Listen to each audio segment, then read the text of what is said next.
안녕하세요. 수호랑 하은이랑 TV입니다. 오늘은 곰과 두 친구를 읽겠습니다. 절친한 두 친구가 산길을 함께 걸어가고 있어요. 두 친구는 콩 한 쪽도 나눠 먹을 만큼 가까운 사이였어요. 두 사람이 어두운 숲을 지나고 있는데 갑자기 집채만한 곰 한 마리가 나타나서 길을 막았어요. 크고 무시무시한 곰을 보자마자 한 친구는 냉큼 나무 위로 올라갔어요. 다른 친구는 조마칠 곳을 찾지 못했지요. 그래서 다급한 마음에 땅바닥에 엎드려 죽은 척을 했어요. 곰은 땅바닥에 엎드려 죽은 척하고 인지하게 다가갔어요. 그런데 이상하게도 곰은 그 친구의 귀에 대고 뭐라고 소곤소곤 속삭이던 숲속으로 사라져 버렸어요. 곰이 사라지고 난 후 엉금엉금 나무에서 내려온 친구가 엎드려 있던 친구가 물었어요. 이북이 친구 괜찮은가? 그런데 곰이 너무 자네기다 무슨 말 속삭이던가. 엎드려 있던 친구가 먼지를 뚝뚝 떨고 일어나 말했어요. 위험에 처했을 때 혼자 살려고 도망간 친구는 진정한 친구가 아니라고 하더군.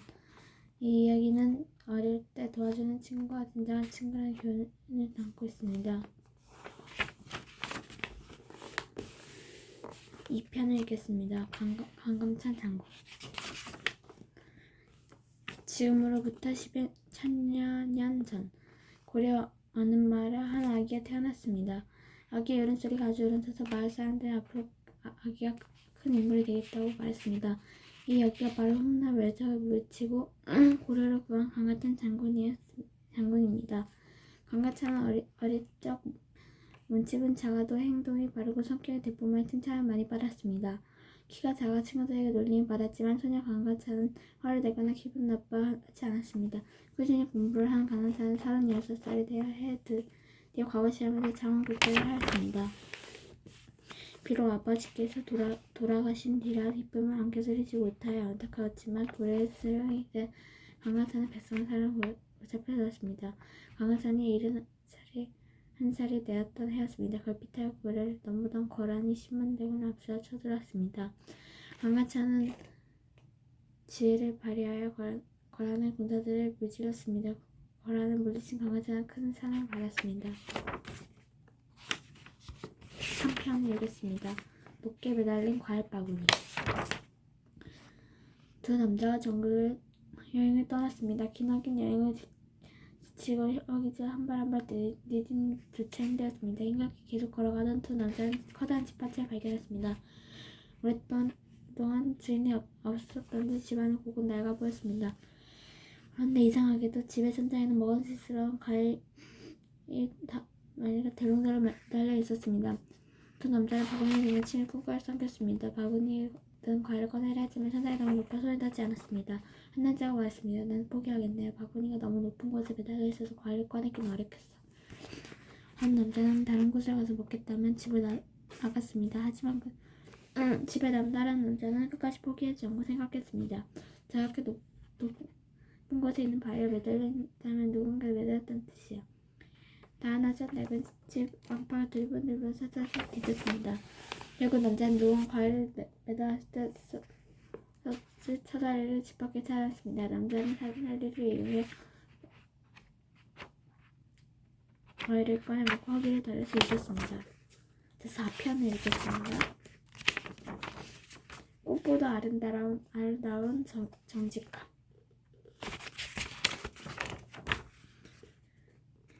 옛날 어느 평화로운 나라에 똑똑하고 인자한 임금님이 살았습니다.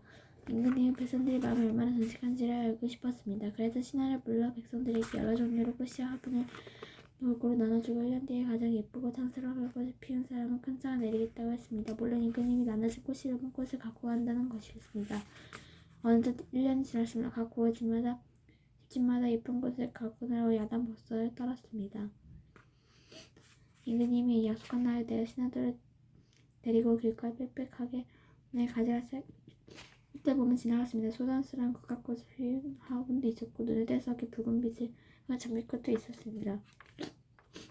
그러나 이근이 그 모든 탐스러운 화자는 못 본 채 하여 그냥 지나갔습니다. 꽃을 다 보고 돌아섰는데 한 소녀가 고개를 푹 숙인 차분을 들고 겁에 질린 눈물이 있었습니다. 이근님이 소녀에 다가가 물었습니다. 이 화분을 왜 꽃이 녹색만 있느냐.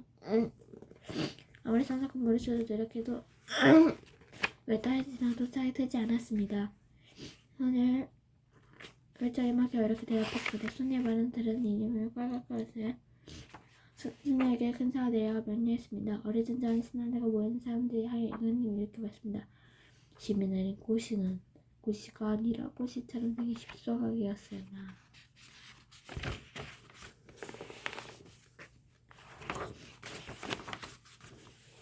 저 5편을 읽겠습니다. 아테네로 가는 나그네. 이솝 이야기를 유명한 이솝이 어렸을 때 일이다. 하루는 이솝이 밭을 일하고 있는데 한 나그네가 다가 물었다. 꼬마 아테네까지 가려면 얼마나 더 가야지? 그러다 이솝이 아무렇지도 않게 말했다. 그냥 가세요. 뭐 그냥 하러 거쳐 별난 녀석이고. 나그네는 바람에 흥하는 길을 걸었다. 그러다가 뒤를 돌아서 아니 여기서 아테네까지 도대체 얼마나 걸리겠냐? 좀 말해주면 안 되겠냐? 그냥 가세요. 이솝도 소리쳤다. 그러면서 이솝은 나그네 발걸음을 가만히 쳐다보고 있었다. 정말 기사나고 바보 같은 녀석이야. 나그네는 툭툭거리며 계속 걸었다. 한참 걷다 나그네가 다시 오게 되었다. 이 녀석아 그냥 가라고 하면 어떡하니? 제대로 가르쳐줘야지. 그제야 이솝은 미안한 둥을 그저 이렇게 말씀해. 아저씨의 걸음으로는 2시간이면 되겠어요. 나그네는 이솝의 눈치에 깜짝 놀랐다. 이솝은 나그네의 걷는 속도를 관찰한 뒤 걸린 시간을 정확하게 말해준 것이다. 6편 읽겠습니다. 배고픈 토끼. 아, 잘 잤다. 요새에서 듣던 토끼가 잠에서 깨어났어요. 아, 배고파. 배고프니까 더 잘 수도 없겠네. 뭐 먹을 거 없을까? 토끼는 굴 밖으로 나왔습니다. 눈이 왔네. 굴 밖은 엄청 하얀 세상이었어요. 그런데 먹을 것은 어디 있었지? 늘 왔던 숲밭에 가봐야겠다. 마른 풀이 많이 있을 테니까. 토끼가 눈 위를 깜짝하고 뛰어갑니다. 토끼 외장은 바위에서 숲밭까지 이어졌습니다. 여기도 눈이 쎄 먹을 걸 찾을 수가 없어. 여기까지 저 산두쪽에는 조금밖에 없을 거야. 아니, 조금밖에 안 왔을 거야. 산 두덩이에 넓은 풀밭이 있습니다. 하지만 거기서도 토끼는 먹을 것이 많은 풀이나 열매를 찾을 수 없었습니다. 아, 배고파. 그때 산 아래 마을에서 연기에 모락모락 피어있는 것이 보였습니다. 그래, 마을로 가자. 거긴 먹을 게 있을 거야. 토끼는 그쪽에 따라 산 안을 내렸습니다. 집마을 늦자 아기가 토끼를 보고 깜짝 놀랐습니다. 엄마 저기 봐, 토끼야. 배고픈 토끼인가 보다. 아이가 샘물, 간장, 호박을 가지고 나왔습니다. 눈이 많이 오면 산에 사는 동물에게 먹을 것을 나눠줘야 합니다. 토끼는 맛있는 음식을 먹고 잘 사는 것 같습니다.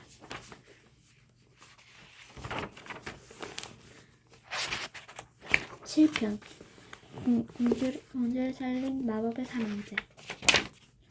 옛날 어느 나라의 왕이 큰 슬픔에 빠졌습니다. 하나뿐인 공주가 병에 걸리고 곧 죽을지도 모르기 때문입니다. 의사는 신비병명을 써봤지만 공주를 살릴 수 있다고 말했습니다. 의사의 말을 들은 왕은 여인을 찾아내기 위해 며칠 고민을 하여 방법을 생각해냈습니다. 왕은 신하들의 시가도 공주의 병을 낫게 하는 나를 사위로 맡자 나의 뒤를 잇게 하였다라는 글을 써서 붙이겠습니다. 한편 궁궐에서 멀리 떨어져 아래 마법의 물건을 가진 사명제가 살고 있었습니다. 그중 첫째에는 아주 멀리 있는 것도 잘 보일 수 있는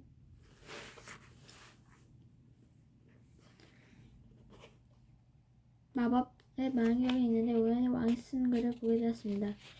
그 사명제는 공주를 살리기 위해 둘째 마법의 연탄자를 타고 궁궐로 갔습니다.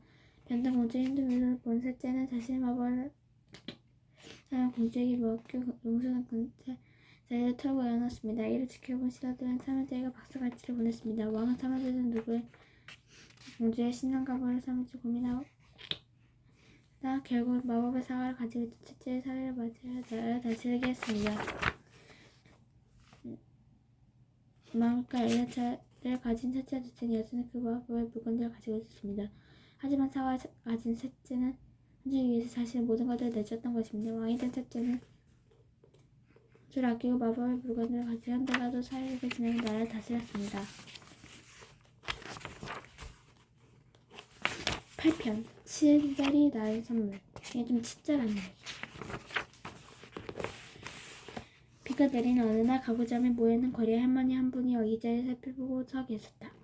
아무도 할머니 대에 신경 쓰지 않고 있는데 한 가게점 주인이 그 할머니에게 다가갔다. 할머니 이쪽으로 오세요. 비도 많이 내리는데 가게 하나 들어오세요. 아니요 괜찮아요. 가게로 사러 온 게 아니라 차를 기다려요. 물건을 안 사도 됩니다. 그냥 편안히 앉아서 구경하며 기다리세요. 이러지 않으셔도 되는데. 그렇게 할머니는 비피에 가구자 안에 들어가 소파에 앉아서 차를 기다렸다. 참 차를 기다린다고 했자 차 번호가 어떻게 될지 제가 확인해 드릴게요. 가게 주인은 할머니 차 번호를 여쭤보니 몇 번이나 밖으로 차가 안지 확인했다. 그러나 가게 주인이 핸드폰을 본 주위 사람들은 그를 비웃었다. 저 친구 참 할 일 없군. 할 일 없으면 낮잠을 자든가 화장실을 가지. 글쎄 말이야. 손이 끌어들인 군리는 안 하고 처음 보는 할머니를 뒤치다거리를 하느라 아주 바쁘네. 하하. 그러나 가게 주인은 차 갈 때까지 미치지 않고 할머니에게 친절 베풀었다. 안녕히 계세요 할머니. 고맙어요 젊은이. 며칠뒤 가게 주인은 깜짝 놀라 편지를 받다. 이걸 들추리고 강철랑 하늘이로부터 온 편지였다. 비 오는 날 제 어머니에게 베푼 당신의 친절에 감사드립니다. 이제부터 우리 회사에 필요한 가구들 모두 당신께 의뢰합니다. 그리고 곧 스코틀랜드에 큰 집을 짓는데 그것에 필요한 가구도 당신께 의뢰하겠습니다. 카네기 트리. 9편 읽겠습니다. 진주와 진주함의 값어치. 진귀하고 아름다운 진주를 파는 젊은 상인이 있었습니다. 그는 진주를 팔기 위해 배를 타고 다른 나라로 갔습니다. 하지만 진주가 아무리 아름다워도 진주 하나만 팔다니 지나가는 사람들의 느낌이 끝이 없었습니다. 그래서 그는 진주에 담은 진주함을 만들기 시작했습니다. 좋은 나무로 함을 만들고 거기에 가게에서 콧물을 넣고 진주를 그쪽에 넣었습니다. 진주함에 놓인 진주를 바라보는 상인들은 빛이 났습니다. 드디어 진주를 팔 수 있을 것 같다는 생각이 들었습니다. 화려한 진주함 속에 강의 진주가 정말 멋져 보였습니다. 그러나 겉보기에는 진주보다 진주함을 담으면 더 화려해 보였습니다. 저희 진주를 보였지 얼마나 아름답습니까? 상인의 목소리가 높였습니다. 아침 그걸 지나가다 어느 할아버지의 진주함을 보고 감탄하여 상인에게 물었습니다. 여보게 이 진주함 얼마인가? 할아버지 이 진주함은 진주를 사면 함께 드리는 겁니다. 경계와 화려한 진주함을 파는 할아버지는 결국 비싼 값을 주고 진주함을 샀습니다. 그런데 할아버지는 진주함을 가져가고 진주는 상인에게 잘 돌려주었습니다.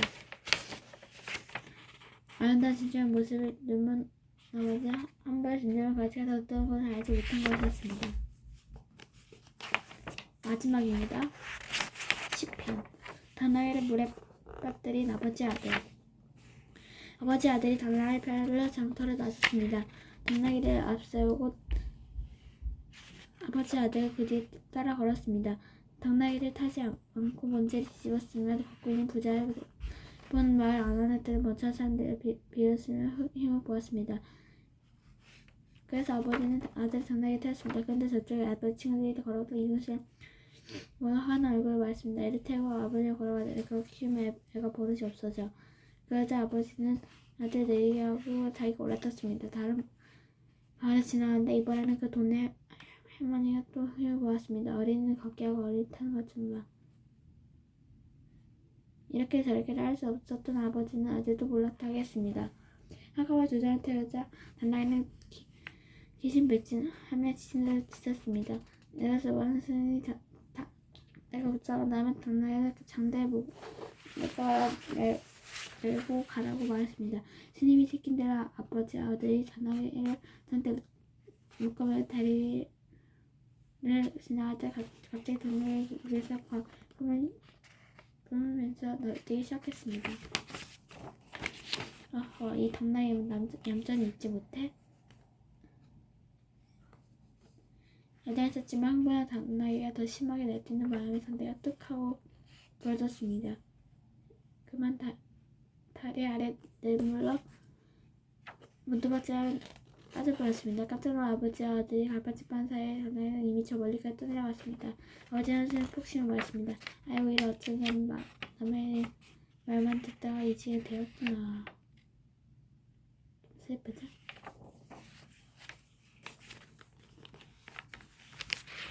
이게 제가 지금 읽은 게 선생님이 1권을 수록된 이야기들이에요. 그리고 이제 잠시만 기다려주세요.